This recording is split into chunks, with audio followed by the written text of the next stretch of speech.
اعوذ باللہ من الشیطان الرجیم بسم اللہ الرحمن الرحیم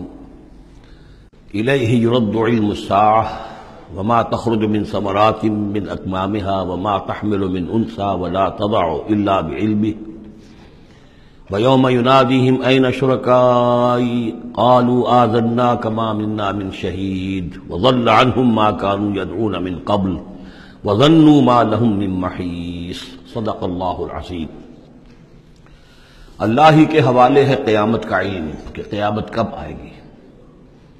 وما تخرج من ثمرات، اور جو بھی نکلتا ہے میووں میں سے ان کے غلافوں کے اندر سے، وما تحمل من انثى، اور جو بھی کوئی مادہ اٹھاتی ہے اپنے پیٹ میں حمل، ولا تضع، اور نہ ہی وہ اس کو جنتی ہے، الا بعلمہ، مگر وہ اللہ کے علم میں ہوتا ہے۔ اور اس کو صرف انسانوں پر نہ سمجھیے، تو تمام حیوانات کا معاملہ ہے۔ اسی لیے یہاں پر عورت کا نام نہیں لیا گیا، بلکہ یہ کہ جو بھی ہے، من انثى، جو بھی ہے۔ وَيَوْمَ يُنَادِيهِمْ أَيْنَ شُرَكَائِي، اور جب اس دن کے پکارے گا انہیں کہ کہاں ہے میرے وہ شریک، قَالُوا آذَنَّاكَ مَا مِنَّا مِن شَهِيدٍ، تو وہ کہیں گے ہم نے تو آپ سے عرض کر دیا ہے، ہم میں سے کوئی بھی اس کا اقرار نہیں کرتا کہ ہمارا کوئی شریک ہے۔ یعنی یہ کہ اس وقت وہ بالکل ایسے بے بس ہو جائیں گے کہ وہ نہیں کہہ سکیں گے کہ ہم نے واقعتاً کسی کو سمجھا تھا کہ وہ ہمارا سہارا ہوگا۔ وَضَلَّ عَنْهُمْ مَا كَانُوا يَدْعُونَ مِن قَبْلُ، اور گم ہو جائیں گے ان سے، ان کے ہاتھوں کے طوطے اڑ جائیں گے جن کو وہ پکارا کرتے تھے اس سے پہلے۔ وَظَنُّوا مَا لَهُم مِّن مَّحِيصٍ، اور انہیں یقین آ جائے گا کہ اب کوئی خلاصی کی کوئی شکل نہیں ہے، یہاں سے نجات پانے کی کوئی صورت نہیں۔ لا يسأم الانسان من دعاء الخیر، انسان نہیں تھکتا ہے خیر مانگتے ہوئے، اگر اس کے پاس دولت ہے اور مانگے گا، اور نعمتیں ہیں اور مانگے گا۔ وَإِن مَسَّهُ الشَّرُّ، اور اگر کہیں اسے تکلیف پہنچ جائے، فَيَئُوسٌ قَنُوطٌ، تو بالکل مایوس ہو جاتا ہے اور نا امید ہو جاتا ہے۔ وَلَئِنْ أَذَقْنَاهُ رَحْمَةً مِنَّا مِن بَعْدِ ضَرَّاءَ مَسَّتْهُ، اور اگر ہم انہیں اپنی رحمت کا مزہ چکھا دے اس کے بعد کہ اسے کوئی تکلیف پہنچی تھی، لَيَقُولَنَّ هَٰذَا لِي، تو وہ کہے گا یہ تو میرا ہے ہی، یہ تو میری اپنی صلاحیت ہے، میں نے اپنے مسائل کو حل کر لیا، میرے جتنی بھی مشکلات تھیں میں نے بڑے اپنے ناخن تدبیر سے تمام عقدے حل کر لیے۔ وَمَا أَظُنُّ السَّاعَةَ قَائِمَةً، یہ بالکل وہی الفاظ ہیں کہ جو سورہ کہف میں آئے ہیں کہ دو اشخاص کا مکالمہ ہوا تھا، میں نہیں سمجھتا کہ قیامت وغیرہ کوئی قائم ہونے والی شے ہے۔ وَلَئِن رُجِعْتُ، وہاں رددت ہے، یہاں رجعت ہے، اور اگر مجھے لوٹا ہی دیا گیا، گویا کہ بالفرض، جیسا کہ تم کہتے ہو، اگر واقعتاً ہو ہی گیا، اول تو میرا گمان نہیں ہے، یہ ڈکوسلا تھا معلوم ہوتا ہے مجھے، اگر ہو ہی گیا، اِلَىٰ رَبِّي إِنَّ لِي عِندَهُ لَلْحُسْنَىٰ، تو میرے لیے تو پھر وہاں اور اچھائی ہوگی، اس لیے کہ جب یہاں مجھے نوازا ہے، اللہ نے سب کچھ دیا ہے، عزت دی ہے، پیسے دیے ہیں، دولت دی ہے، اولاد دی ہے، تو ظاہر بات ہے کہ میرے اندر کچھ ہے جو اسے پسند آیا ہے، تو یہ کہاں چلا جائے گا؟ میرے اندر جو خیر ہے، جو میرے اندر اللہ تعالیٰ کی محبوبیت کی کوئی چیز ہے، تو وہ وہاں بھی قائم رہے گی اور اللہ تعالیٰ وہاں بھی مجھے دے گا۔ فَلَنُنَبِّئَنَّ الَّذِينَ كَفَرُوا بِمَا عَمِلُوا، تو پھر ہم پوری طریقے سے جتلا دیں گے ان کافروں کو جو کچھ کے عمل انہوں نے کیے ہوں گے۔ وَلَنُذِيقَنَّهُم مِّنْ عَذَابٍ غَلِيظٍ، اور انہیں لازماً مزہ چکھائیں گے بہت ہی گاڑھے عذاب کا۔ وَإِذَا أَنْعَمْنَا عَلَى الْإِنسَانِ أَعْرَضَ وَنَأَىٰ بِجَانِبِهِ، اور جب ہم انسان پر نعمتوں کی بارش کر دیتے ہیں تو پھر وہ ذرا اپنا رخ پھیر لیتا ہے اور اپنی جانب ایک جانب کو مڑ جاتا ہے، پہلو موڑ لیتا ہے۔ وَإِذَا مَسَّهُ الشَّرُّ فَذُو دُعَاءٍ عَرِيضٍ، اور جب کوئی تکلیف اسے پہنچتی ہے تو بڑی لمبی چوڑی دعائیں کرنے لگتا ہے۔ قُلْ أَرَأَيْتُمْ إِنْ كَانَ مِنْ عِنْدِ اللَّهِ ثُمَّ كَفَرْتُمْ بِهِ، اے نبی ان سے کہیے کہ ذرا سوچو، تھوڑی دیر کے لیے فرض کر لو کہ یہ جو میں پیش کر رہا ہوں قرآن، یہ اللہ ہی کی طرف سے ہو، امکان تو ہے نا، 1%، 2%، 3%، کسی درجے میں تو امکان ہے۔ ثُمَّ كَفَرْتُمْ بِهِ، اور پھر تم نے اس کا کفر کیا، من اضل ممن هو فی شقاق بعید، تو کون ہوگا زیادہ بھٹکا ہوا اس سے کہ جو اس طرح کی زندہ کے اندر جا پڑا ہے۔ یعنی سوچو ذرا، غور کرو، جیسے اس سے پہلے آیا ہے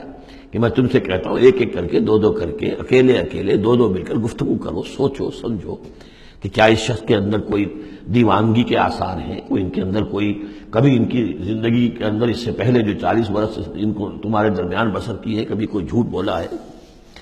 اب یہ آخری مرتبہ پھر قرآن مجید کا ذکر آ رہا ہے، اور یہ سب سے اہم ہے ہمارے اس موجودہ دور کے لحاظ سے۔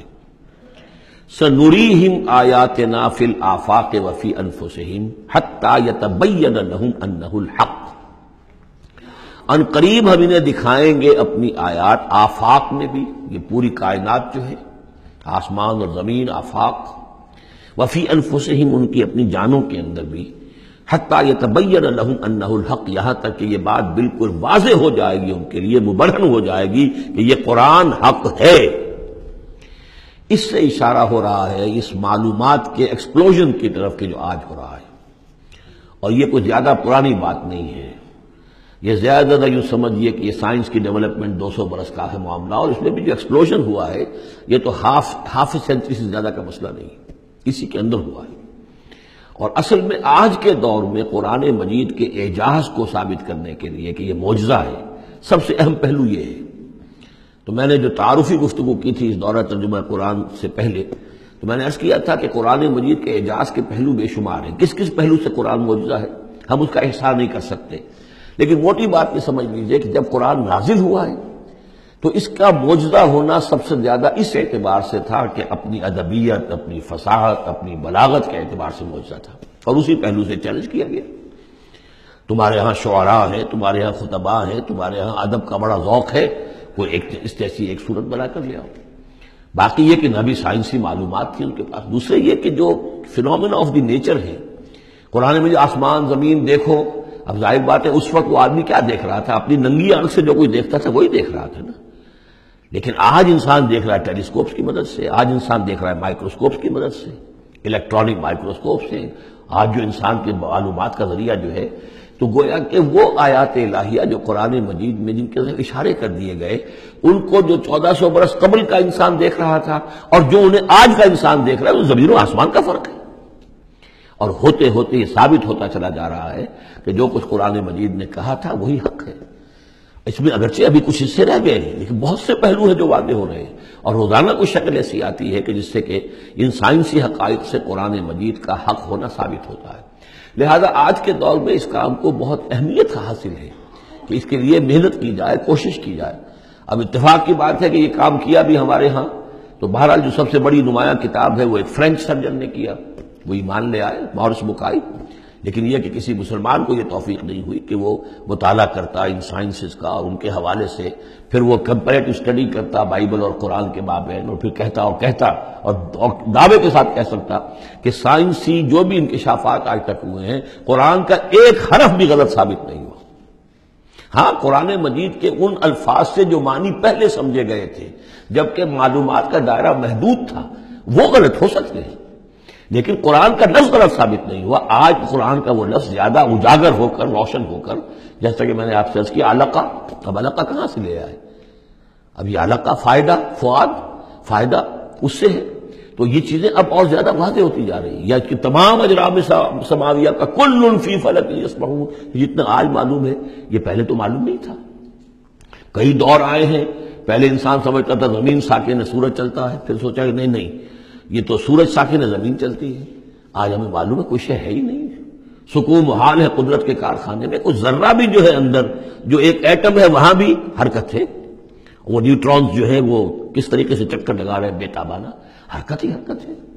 تو اس اعتبار سے قرآن مجید جدید سائنسی اکتشافات کے ذریعے سے جس طریقے سے اس کے حقائق مبرہن ہو رہے ہیں، اس پر زیادہ توجہ کی ضرورت، البتہ اس میں تکلف کرنا اور زبردستی کرنا نہیں۔ جہاں وہ بات ابھی واضح نہیں ہے صاف مان لو،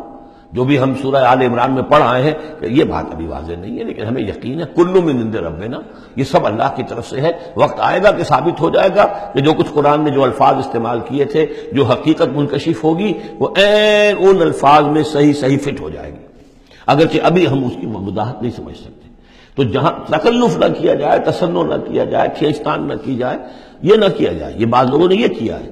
لیکن یہ کہ جہاں تک کہ وہ حقائق ثابت ہو چکے ہوں تو ان کو بہرحال استعمال میں لایا جانا چاہیے کہ قرآن مجید کی حقانیت کو اس کے ذریعے سے مبرہن کیا جائے۔ اب دیکھیے یہ لفظ جو آیا ہے سنوریہم، اب سین جب آتا ہے فعل مضارع پر تو وہ مستقبل کی بات بن جاتا ہے، مستقبل میں ہم دکھائیں گے انہیں اپنی نشانیاں۔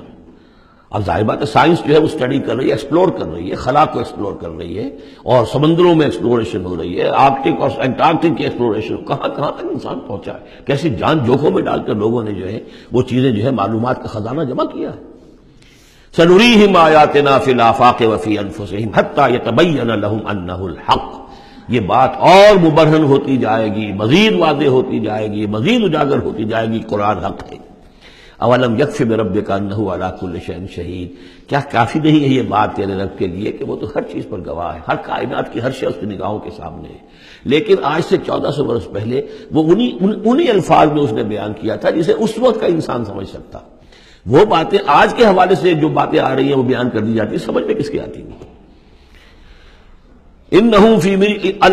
فی مریۃ من لقاء ربہم، آگاہ ہو جا یہ لوگ اپنے رب سے ملاقات کے بارے میں دھوکے میں پڑے ہوئے، شکوک و شبہات میں پڑے ہوئے۔ الا انہ بکل شیء محیط، آگاہ ہو جا وہ ہر چیز پر محیط ہے، ہر چیز کا احاطہ کیے ہوئے ہے۔ صدق اللہ العظیم۔